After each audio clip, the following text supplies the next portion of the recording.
నమస్కారం ETV news కు స్వాగతం ముఖ్యాంశాలు నేడే అమెరికా అధ్యక్ష ఎన్నికల పోలింగ్ వెనువెంటనే కౌంటింగ్ ప్రారంభం శ్వేత సౌధం అధిపతి ఎవరవుతారోనని సర్వత్రా ఉత్కంఠ పోరులో బైడెన్దే పై చేయి అంటున్న సర్వేలు తటస్థ ఓటర్లు ప్రత్యేక రాష్ట్రాలే కీలకమని అంచనా గెలుపు కోసం సర్వశక్తులు ఒడ్డుతున్న ట్రంప్ బీహార్లో ప్రారంభమైన రెండో విడత ఓటింగ్ 94 స్థానాల్లో పోలింగ్ అదృష్టం పరీక్షించుకుంటోన్న తేజస్వి యాదవ్ 4 మంత్రులు దుబ్బాకలోనూ మొదలైన పోలింగ్ తెరాస భాజపా నేతల గొడవతో సిద్దిపేటలో స్వల్ప ఉద్రిక్తత దేశవ్యాప్తంగా 54 స్థానాల్లో నేడే ఉప ఎన్నిక తాజా ధరల ప్రకారమే పోలవరానికి నిధులివ్వాలన్న ఏపీ సర్కార్ ప్రాజెక్టు అథారిటీకి స్పష్టీకరణ 20,000 కోట్లతో నిర్మాణం సాధ్యం కాదని వాదన హైదరాబాద్లో వరద కష్టాలు తొలగించే దిశగా అడుగులు నాలాల అభివృద్ధికి తెలంగాణ సర్కారు చర్యలు వ్యూహాత్మక ప్రణాళిక ప్రకటన ఐపీఎల్లో ప్లే ఆఫ్స్ కు చేరిన ఢిల్లీ బెంగళూరు జట్లు నేడు ముంబై హైదరాబాద్ మధ్య కీలక పోరు 4వ జట్టును తేల్చనున్న మ్యాచ్ ఫలితం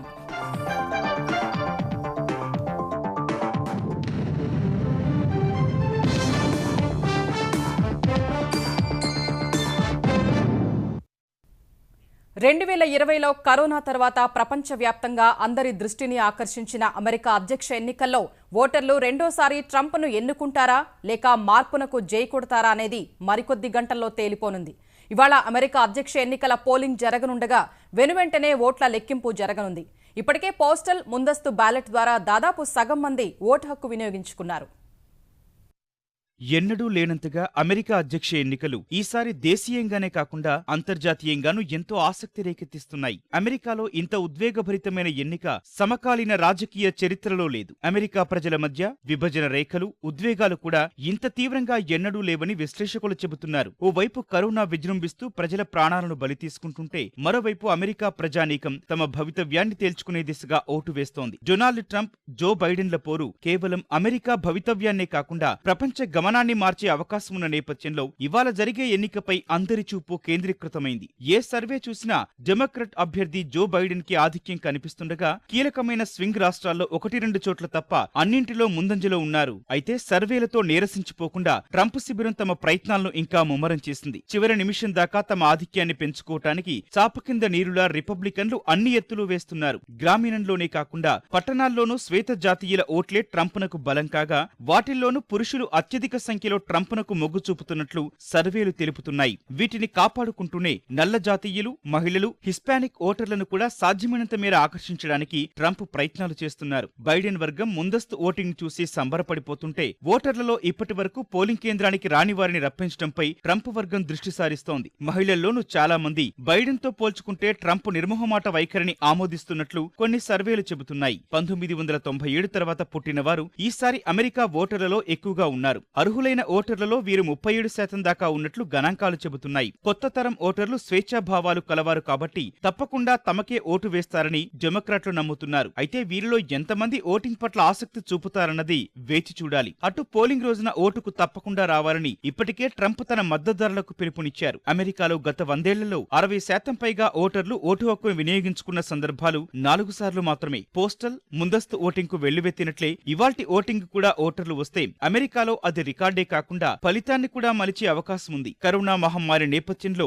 ఎంతమంది అమెరికన్ ఓటర్లు క్యూలో నిలబడతారన్నది ఆసక్తిగా మారింది. ఓటింగ్ పూర్తయిన వెంటనే లెక్కింపు ప్రక్రియ మొదలు కానుంది. అమెరికా అధ్యక్ష ఎన్నికల్లో చివరి రోజు ప్రచారంలోనూ పరస్పరం మాటల దాడి కొనసాగింది. దిగ్గజ టెక్నాలజీ సంస్థలు, చైనా, ప్రముఖ మీడియా సంస్థలు బైడెన్ విజయం సాధించాలని కోరుకుంటున్నాయని అధ్యక్షుడు ట్రంప్ ఆరోపించారు. ఉత్తర కరోలినాలో జరిగిన ప్రచార ర్యాలీలో పాల్గొన్న ఆయన బైడెన్తో పాటు అతని కుటుంబ సభ్యులు చైనా నుంచి డబ్బు తీసుకున్నారని ఆరోపించారు. బైడెన్ను చైనా సొంతం చేసుకున్నందున అమెరికాను కూడా సొంతం చేసుకుంటుందని ట్రంప్ తెలిపారు. మరోవైపు ట్రంప్ తన మూటాముల్లే సర్దుకుని ఇంటికెళ్లే సమయం ఆసన్నమైందని డెమోక్రాటిక్ అధ్యక్ష అభ్యర్థి జో బైడెన్ వ్యాఖ్యానించారు. ఓహియోలో చివరి రోజు ప్రచారంలో పాల్గొన్న ఆయన కరోనా మహమ్మారిపై పోరాడేందుకు తన వద్ద ప్రణాళిక ఉందని మరోసారి స్పష్టం చేశారు. వైరస్ను జయించడంలో తొలి అడుగు ట్రంప్ను ఓడించటమేనని బైడెన్ పేర్కొన్నారు. ప్రజలు ధైర్యంగా ఇళ్ల నుంచి బయటకు వచ్చి ఓటు వేయాలని బైడెన్ కోరారు. బీహార్ అసెంబ్లీ ఎన్నికల రెండో విడత పోలింగ్ కొద్దిసేపటి క్రితం ప్రారంభమైంది. ఈ విడతలో మొత్తం 94 స్థానాలకు ఎన్నికలు జరుగుతున్నాయి. మొత్తం 2,85,00,000 మంది ఓటర్లు 1,463 మంది అభ్యర్థుల భవితవ్యాన్ని తేల్చనున్నారు. 17 జిల్లాల పరిధిలోని 94 స్థానాల కోసం 41,362 పోలింగ్ కేంద్రాలు ఏర్పాటు చేసినట్లు కేంద్ర ఎన్నికల సంఘం వెల్లడించింది. కరోనా దృష్ట్యా తగిన జాగ్రత్తలు తీసుకున్నట్లు తెలిపింది. ప్రతిపక్ష మహాకూటమి ముఖ్యమంత్రి అభ్యర్థి ఆర్జేడీ నేత తేజస్వి యాదవ్ రాఘోపూర్ నుంచి పోటీ చేస్తున్నారు. తేజస్వి సోదరుడు తేజ్ ప్రతాప్ యాదవ్ హసన్పూర్ బరిలో ఉన్నారు. ప్రస్తుతం నితీష్ ప్రభుత్వంలోని 4 మంత్రులు రెండో విడతలో అదృష్టం పరీక్షించుకుంటున్నారు. ప్రధాన రాజకీయ పక్షాలు ప్రతిష్టాత్మకంగా తీసుకున్న సిద్దిపేట జిల్లా దుబ్బాక ఉప ఎన్నిక పోలింగ్ కొద్దిసేపటి క్రితం ప్రారంభమైంది. ఉదయం 7 గంటల నుంచి సాయంత్రం 6 గంటల వరకు పోలింగ్ కొనసాగనుంది. నియోజకవర్గంలో మొత్తం 198,807 మంది ఓటర్లుండగా వారిలో 1,779 మంది మహిళా ఓటర్లు, 98,028 పురుషులు ఉన్నారు. ఉప ఎన్నికకు మొత్తం 315 పోలింగ్ కేంద్రాలు ఏర్పాటు చేశారు. ప్రతి పోలింగ్ కేంద్రంలో కోవిడ్ నిబంధనలు పాటిస్తూ ఓటు హక్కు వినియోగించుకునేలా జాగ్రత్తలు తీసుకున్నారు. ప్రతి ఓటరుకు చేతి గ్లౌజులు ఇవ్వడంతో పాటు థర్మల్ స్క్రీనింగ్ చేయనున్నారు. కరోనా బాధితులు సాయంత్రం 5 నుంచి 6 గంటల మధ్యలో పీపీఈ కిట్లతో వచ్చి ఓటు వేసే అవకాశం కల్పించారు. ఓటరుకు మధ్య 5 మీటర్ల భౌతిక దూరం, వీల్ చైర్లు, గర్భిణీలు, దివ్యాంగులకు ప్రత్యేక లైన్లు ఏర్పాటు చేశారు. దుబ్బాక ఉప ఎన్నికల వేళ రాత్రి సిద్దిపేటలో స్వల్ప ఉద్రిక్తతలు తలెత్తాయి. తెరాస ఎమ్మెల్యేలు బస చేసిన హోటల్లోకి భాజపా కార్యకర్తలు దూసుకెళ్లడంతో ఉద్రిక్తత ఏర్పడింది. తెరాస ఎమ్మెల్యేలు భాజపా కార్యకర్తల మధ్య వాగ్వాదం చోటు చేసుకోగా ఈ క్రమంలో జరిగిన తోపులాటలో పలువురికి స్వల్ప గాయాలయ్యాయి. మరోవైపు ఆందోళన ఎమ్మెల్యే క్రాంతిపై భాజపా కార్యకర్తలు దాడికి యత్నించినట్లు తెరాస శ్రేణులు ఆరోపించాయి. ఈ దాడిలో పాల్గొన్న భాజపా నాయకులపై చర్యలు తీసుకోవాలని కోరుతూ ఎన్నికల సంఘానికి ఫిర్యాదు చేస్తానని క్రాంతి కిరణ్ స్పష్టం చేశారు.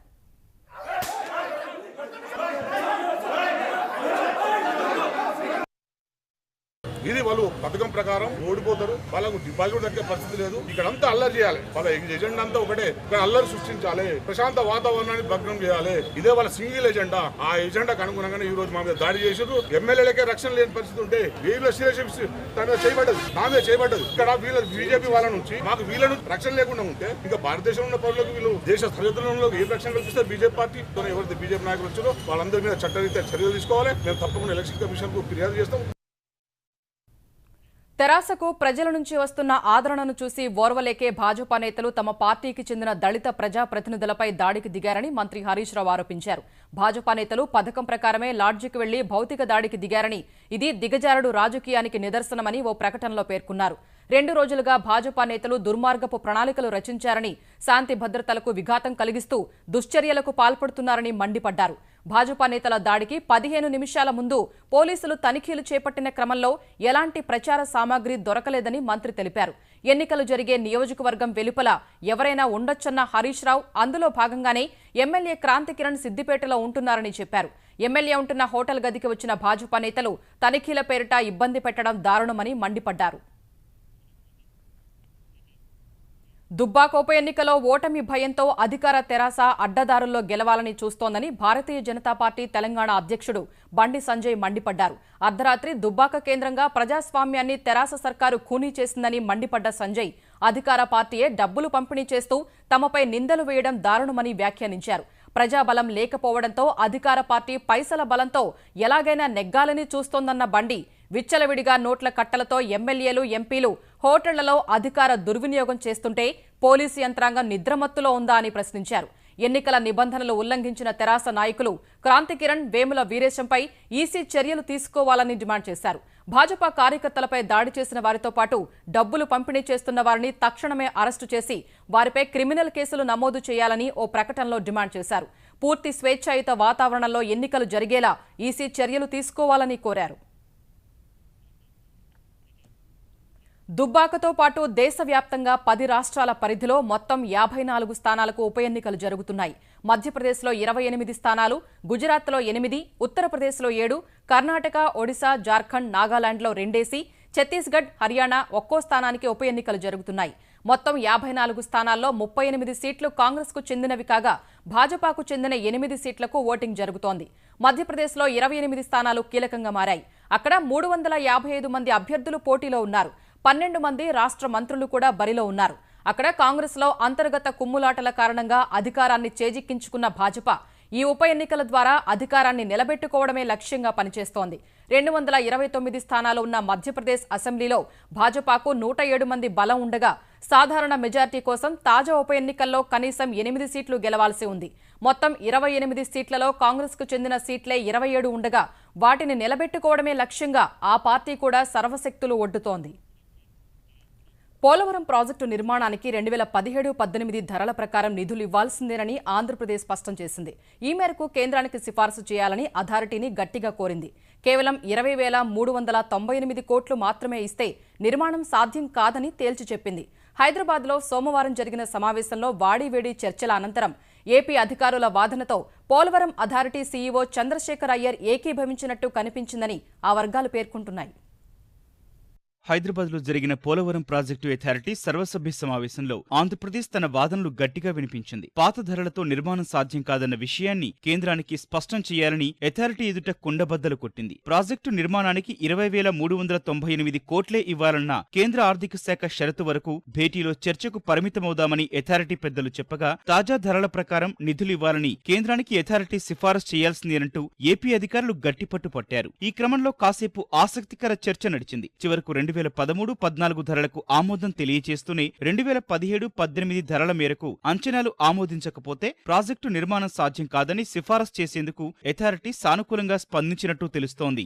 ఏపీ అధికారుల వాదనతో పోలవరం అథారిటీ సీఈఓ చంద్రశేఖర్ అయ్యర్ ఏకీభవించినట్టు కనిపించిందని ఆ వర్గాలు పేర్కొంటున్నాయి. అయితే మినిట్స్ లో ఏ విధంగా నమోదు చేస్తారో చూడాలని చెబుతున్నారు. భేటీ ప్రారంభంలోనే 20,398 కోట్ల అంచనాలను ఆమోదించాలంటూ చంద్రశేఖర్ అయ్యర్ ప్రతిపాదించారు. ఏపీ జలవనరుల శాఖ ప్రత్యేక ప్రధాన కార్యదర్శి ఆదిత్యనాథ్ దాస్ అందుకు అభ్యంతరం వ్యక్తం చేశారు. ప్రాజెక్టు నిర్మాణ ఖర్చును కేంద్ర సంస్థలు లెక్కించి ఆమోదించాయని వాటిని సిఫారసు చేయాల్సిందేనని డిమాండ్ చేశారు. ఇందుకు అంగీకరించని అథారిటీ సీఈఓ కేంద్ర జలశక్తి శాఖ నుంచి వచ్చిన నోటు ప్రకారం అథారిటీకి ఎంతవరకు స్కోప్ ఉందో అంతదాకా చర్చించి ఆమోదించి పంపడమే మన విధి అన్నారు. అలా అయితే నిర్మాణం ఎలా సాధ్యమని ఆదిత్యనాథ్ దాస్ ప్రశ్నించారు. విభజనతో ఏపీకి ఎంతో అన్యాయం జరిగిందన్న ఆర్థిక శాఖ ముఖ్య కార్యదర్శి రావత్ విభజన చట్టంలో పోలవరాన్ని కేంద్రమే పూర్తిగా నిర్మిస్తుందని స్పష్టంగా చెప్పి ఇప్పుడు అన్యాయం చేస్తే ఎలా అని ప్రశ్నించారు. కేంద్ర ఆర్థిక శాఖ షరతుపై సమావేశంలో చర్చించి ఆమోదించాలని జలశక్తి శాఖ సూచించిందని అయ్యర్ అన్నారు. దీనిపై స్పందించిన ఆదిత్యనాథ్ ఈ నిధులతో మీరు ప్రాజెక్టు నిర్మాణం పూర్తి చేయగలరా అని ప్రశ్నించారు. 20,000 కోట్లతో నిర్మాణం సాధ్యం కాదని ఏపీ తేల్చి చెప్పినట్టు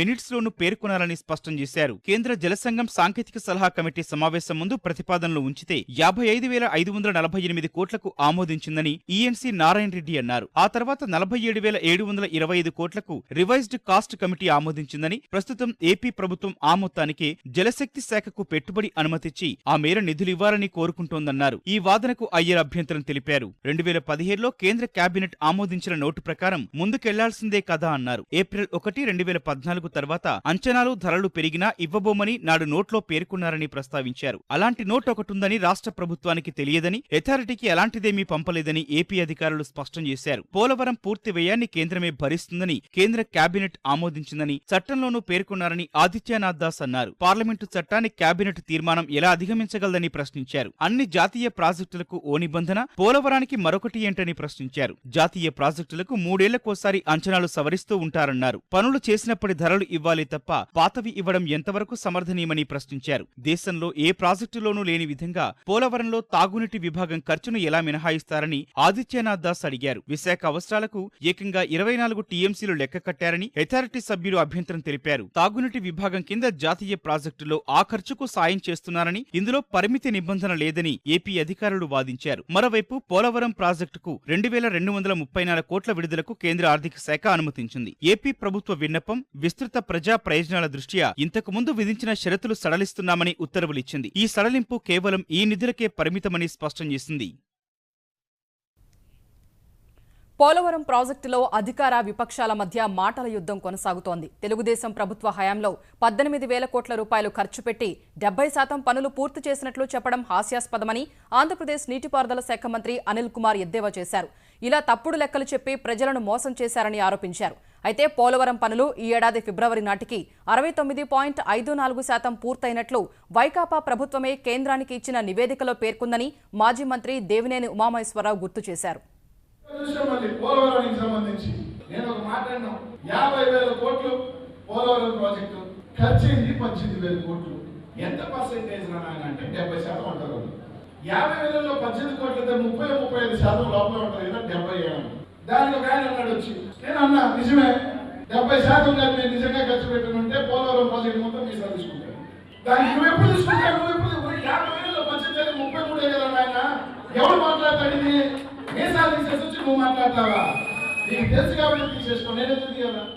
మిస్టర్ అనిల్ కుమార్, నువ్వు ఇరిగేషన్ మంత్రిగా మాట్లాడుతున్నావు.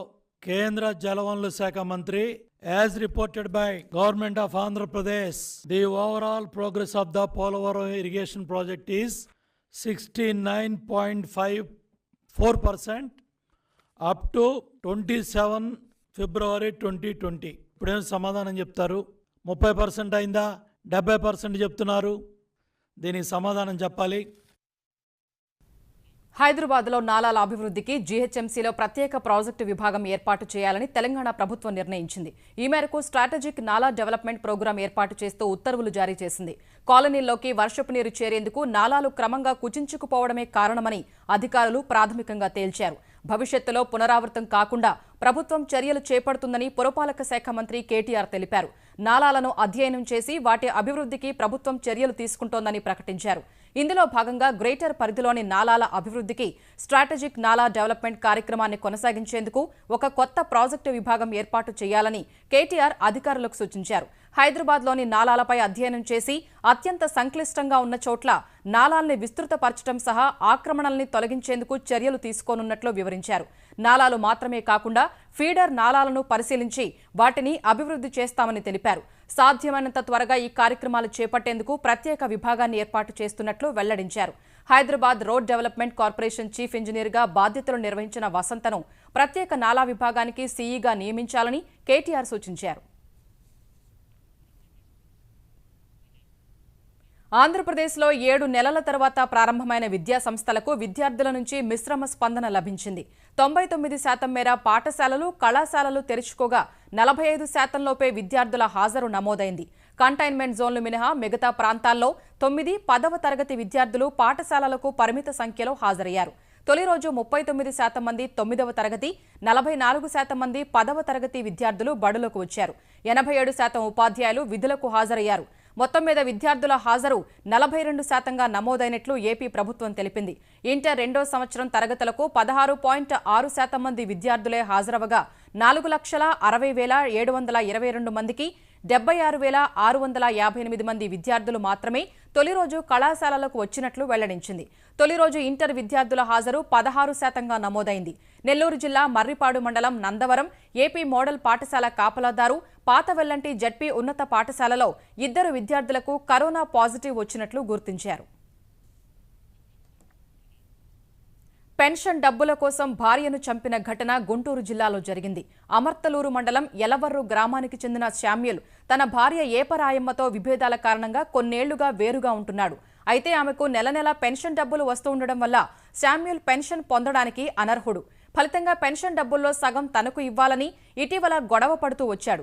ఈ క్రమంలో ఈ నెల 1న కూడా ఆమెకు పెన్షన్ రావడంతో సగం డబ్బు తనకు ఇవ్వాలని శామ్యూల్ అడిగాడు. ఆమె ఇవ్వడానికి నిరాకరించింది. కోపం పెంచుకున్న శామ్యూల్ నిన్న ఏపరాయమ్మ ఇంటికి వెళ్లి కర్రతో విపరీతంగా కొట్టడంతో ఆమెకు తీవ్ర గాయాలయ్యాయి. ఆసుపత్రికి తరలించేలోపే మృతి చెందింది. విషయం తెలుసుకున్న పోలీసులు మృతదేహాన్ని శవపరీక్ష కోసం ఆసుపత్రికి తరలించారు. కేసు నమోదు చేసి విచారణ జరుపుతున్నారు. రోడ్డు ప్రమాదాల సమయంలో క్షతగాత్రులకు సాయం చేసి ఆదుకున్న మానవతామూర్తులకు అవార్డులు ప్రదానం చేసి సత్కరించాలని కేంద్ర ప్రభుత్వం నిర్ణయించింది.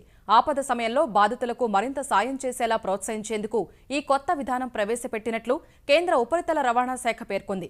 రహదారి భద్రతా విభాగంలో అద్భుతమైన సేవలు చేస్తున్న వారి పేర్లను అవార్డుల కోసం ప్రతిపాదించాలని అన్ని రాష్ట్ర ప్రభుత్వ ప్రధాన కార్యదర్శులకు లేఖ రాసింది.